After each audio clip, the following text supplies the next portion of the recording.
Ayan na guys, yung ano natin, humba. Yan. Mahinang-mahina ng apoy. Ay, nako. Mahinang-mahina na yung apoy para lang lumambot ng husto.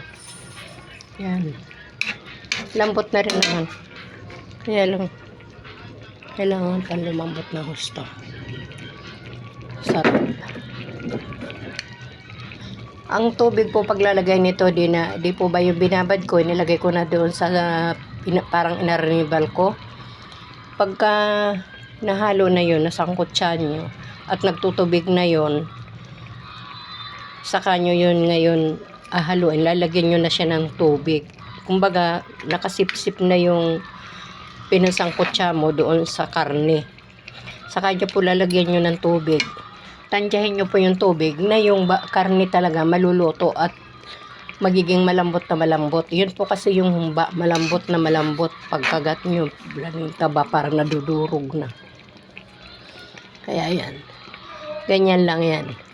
Mamaya na yan papatayin. Mahinang-mahina lang apoy. Nandito naman yung mister ko. Ako akyat na kasi manonood ako ng live. Bye-bye guys. Salamat. Ingat ang lahat.